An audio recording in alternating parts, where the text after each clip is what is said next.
Hi, and welcome to Stressed, the podcast to develop your stress resilience.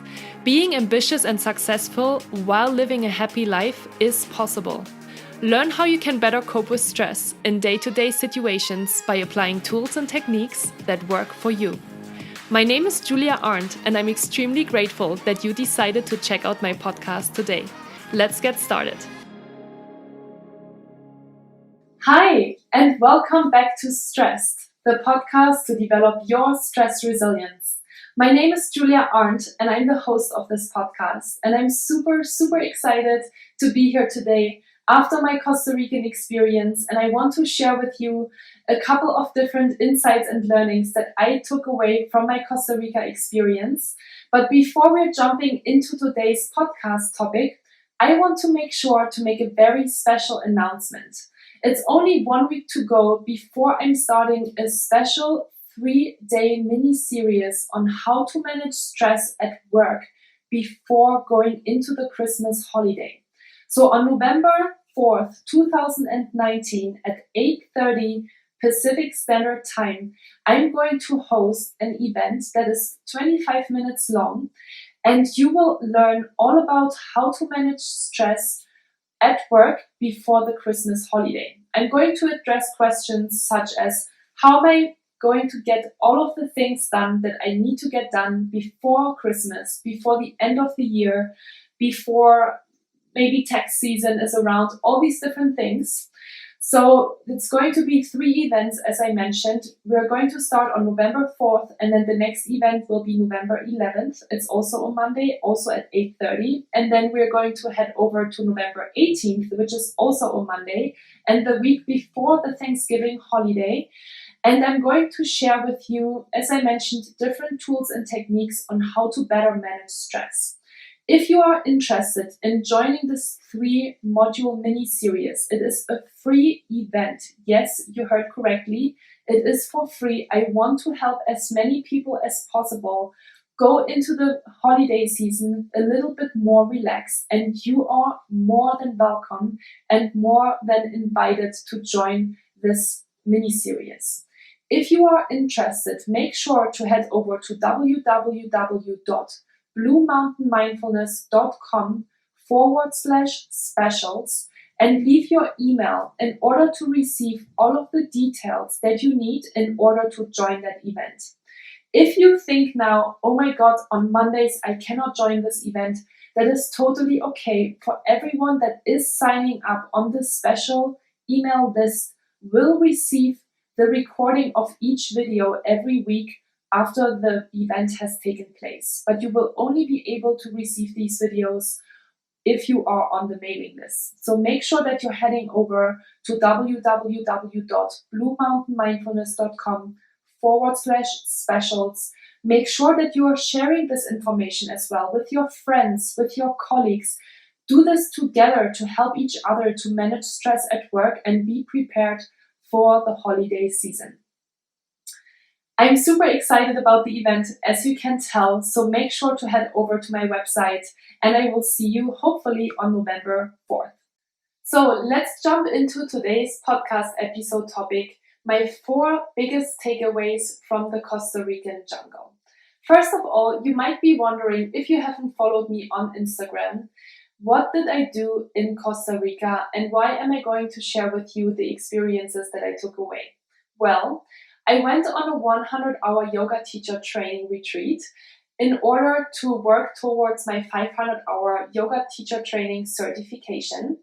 A lot of people always ask me, are you planning to teach yoga and meditation? And the answer is really no. Yoga and meditation for me are my own personal stress management tools, but I believe that everybody needs to make their own decision on what different tools they use in order to manage stress.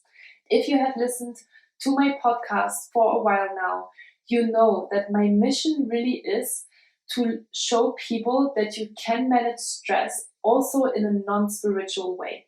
And initially, I had a lot of trouble to share with my community and even to share with you today that I went on a yoga teacher training retreat, because I was afraid to be judged, and I was afraid that people really put me into the into this bucket of, oh, Julia is a spiritual teacher, she's doing yoga and meditation, and that is why everything she's talking about is not applicable for me and is not really interesting for me. So I really want to be vulnerable with you today, and I want to share with you what I took away from this experience and why it is so important to share these learnings with you, no matter if you are into yoga or not. Because for me, at the end of the day, yoga is really my own personal development tool as well. And I learn so much about myself that I can even make a podcast episode about this. So I really hope that you're staying and that you're going to listen to my 4 biggest takeaways on the Costa Rican jungle. So my first takeaway was really the power of community. We were 14 women and 1 man that joined the yoga teacher training retreat this year in Costa Rica. And it is really powerful to see how you can connect with those 14 or 15 people if you are in a contained space for a contained period of time, and you can really dive into this experience. And why I'm saying that it is so powerful to be in this community and to be with people that are just sharing the same interests is that it is creating a very safe space to open up and to be vulnerable. One of the first things that our yoga teachers told us was that if we are feeling any resistance or any triggers towards one of the participants in the trainings, we should always ask ourselves the question, what are they triggering in us that we have not resolved for ourselves? That is maybe an insecurity within us, or a fear, or maybe a judgment, maybe some jealousy, something that we would like to work on within ourselves and that somebody is kind of mirroring back to us. And I thought this question was so powerful. And I want you to maybe even think about this right now as well when you're hearing this, is who is somebody in your environment that is triggering you, that you're feeling resistance towards? And be honest with yourself and ask yourself this next question around what is maybe unresolved within you that creates this resistance. And I'm going to give you a very specific example. So at the beginning, I met one of the participants. She was 28 years old, and I felt a little bit resistance towards her. I didn't really know why. She was pretty strict and firm, and she was extremely accomplished and successful. She has a very powerful, very successful Instagram account where she has hundreds of thousands of people that are following her, and she's making a lot of money with that as an influencer. And so at the beginning, when I first met her, I was like, ooh, I don't think I'm going to get along with this person because there's just something in her that she's triggering within me. For example, after breakfast, she would always go immediately to her room to make sure that she's checking all of her Instagram feeds and that she's replying to all of the comments.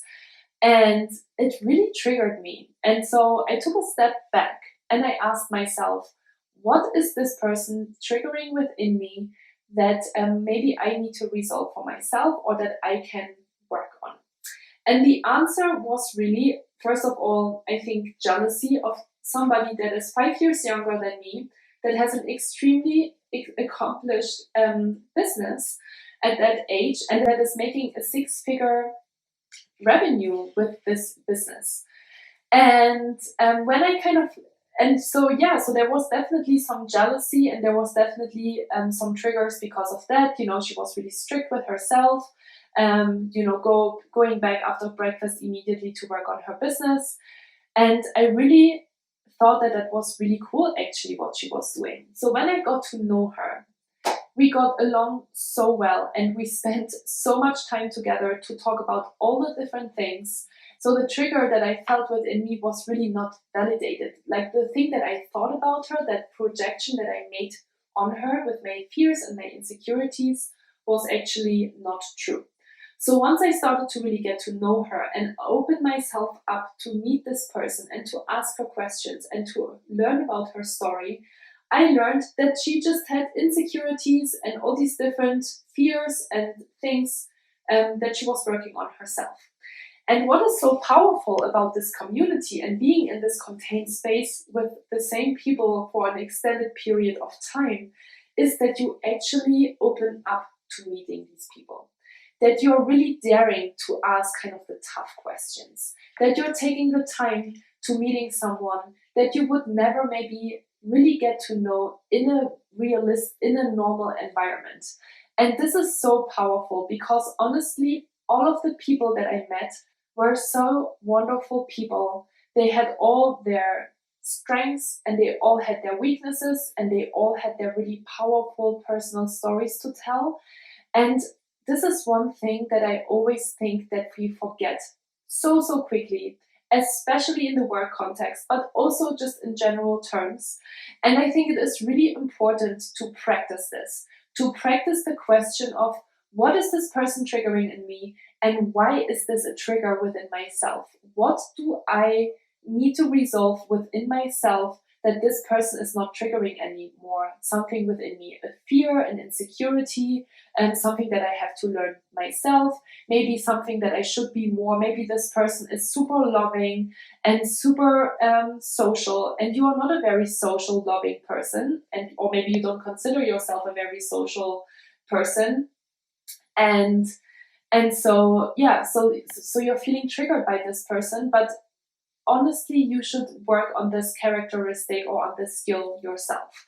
So it is a really powerful mirror that you're looking into for 2 weeks, and it was really powerful. So my takeaway number one was really the power of community, the power of getting to know these people, to opening up to all of the different stories, to all of the different personality types, and to learn more about yourself in the question of what do I need to resolve? What do I need to look at in order to create a stronger personality? So that was my first takeaway. The second takeaway was also really powerful for me because it was something that I could very much connect with. And the topic was about knowing when to push forward and to be really resistant and to be really ambitious with a goal that you have. And at the same time, know when to surrender and know when to give up control and know when you have to really just trust and surrender into a situation. I thought that was so powerful as well, this second takeaway, because I feel like over the last 10 months building my own company, I've definitely sometimes pushed too hard. I put too much control into it because I'm a controlling person. I love to have control over everything. I'm very organized and very structured. If I set my mind to something, I usually achieve it. So if I'm working with people together, this can sometimes become a problem, right? Like, to completely honest with you, yes, it can sometimes become a problem. And sometimes I need to learn when to ask for help or when to kind of just let time take its place and just move on from whatever it is that I'm currently working on, and surrender and trust that the right thing will happen. Because sometimes I realized I spend a lot of time on things like following up with people about, organizing an event, for example, or a training for their company, and they don't get back to me. And I'm getting super frustrated about it. So I follow up with them maybe a second time, and maybe I even follow up with them a third time. And I'm spending a lot of time and energy to follow up with people.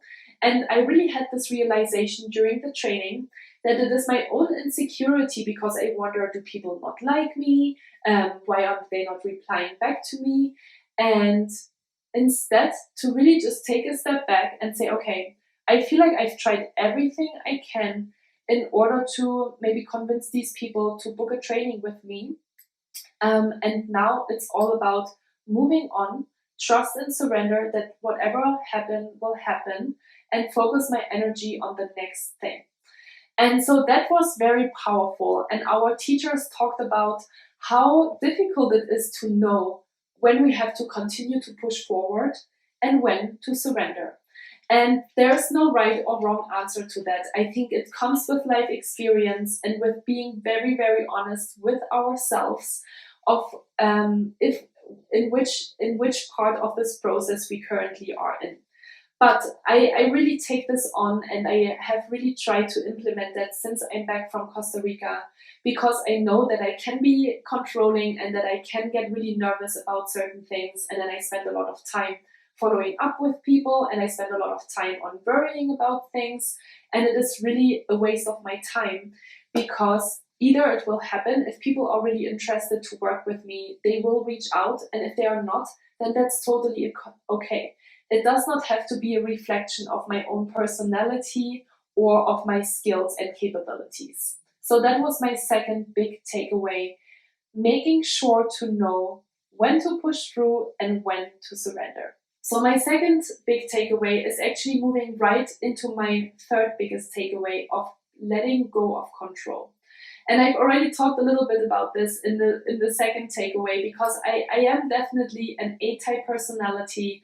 I like when everything is structured and organized. I'm an extremely ambitious person, and I always say that this is one of the reasons why I have experienced also a lot of stress in my life, why I'm putting a lot of pressure on myself to get a lot of things done. Sometimes unrealistically a lot of things, and so I'm just putting too much stuff on my calendar, and I'm trying to control everything. In my life, I have made the experience that oftentimes in the work context, that can work very well, except that I obviously suffered from burnout and anxiety, and so it wasn't very unhealthy to be so controlling and to be so strict with myself.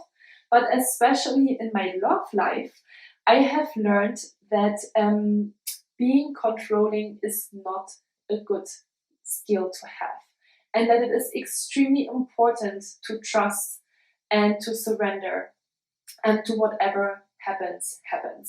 And I'm going to give you a very specific example about this as well, because I've been struggling in my relationships with trust, because I have made multiple experiences over the course of my love life and my relationships that I was betrayed twice by partners. And so being in the new relationship with my partner today, I've been really scared that he betrays me again. So what do I do? Because I am fearful of being betrayed. I'm controlling, right? And I'm trying to check on him. I'm trying to send him messages, check all these different things, and be super controlling about the whole situation. But I had to learn that it is extremely important to let go of this control, because it's not healthy to be this way in the first place, as all of you probably know. But in the second place, it is also not really healthy for your relationship, because you need to trust your partner. And if the relationship is not built on trust, then it is extremely important to have the relationship in the first place. And it can destroy a lot of different things. And it sometimes can even push someone into that direction of the biggest fear that you have. So letting go of control is definitely an extremely big thing in my life that I'm constantly working on, because it is in my nature to control everything, or to want to control everything at all times. And so that was a really powerful reminder, especially being in Costa Rica with a very limited internet connection, with very limited service and very limited time as well to be able to talk to my partner. And really moving into that trust and being okay that even if I don't know everything, it is okay. It is absolutely okay. And it is important to trust our partners and to move more into trust. So this was my second and third takeaway kind of combined. So letting go of control, moving into surrendering, and really trusting. So my fourth takeaway was that it is really important to take time for yourself. And it is so powerful to take time for yourself. I was not really ready, to be honest with you, to be in Costa Rica. I had traveled so much over the last 4 months that all I wanted when I was back at home was to not go away again and to travel again. So just to give you a little bit of insight, over the last 4 months, I traveled to 4 different cities across the US. I was in San Diego, San Francisco, Miami, and New York. And then I traveled to Europe. I was in Portugal, in Germany. I traveled to 3 different cities in Germany. I was in Berlin, in Hamburg, and in my hometown, a really small town, an hour south of Leipzig. And then I flew to Dublin, Ireland, in order to give a couple of different trainings, actually, to different companies. And then I flew back to the US. And then I was home for 10 days, 2 weeks, and then I flew to Costa Rica. So needless to say that I was actually really ready to be at home, or I was really ready for a vacation with my partner, but not being away from my partner again and not doing something else. It was definitely not a vacation when you're having a 100-hour yoga teacher training over a 2-week period. That's definitely a lot of work and a lot of content and a lot of time that you have to sit still and that you have to listen. And I wasn't really ready for that. So I felt a lot of resistance, especially initially over the first couple of days to be in Costa Rica. It was extremely hot and muggy. It was 100% humidity. Here in the mountains in Lake Tahoe, I think we have really little humidity. I don't know if it's 10% or 20%. But it's definitely very dry climate. So moving into this complete different climate is also extremely challenging and tiring for your body alone, right? Because you have to get used to a new climate. Everything felt hot and muggy.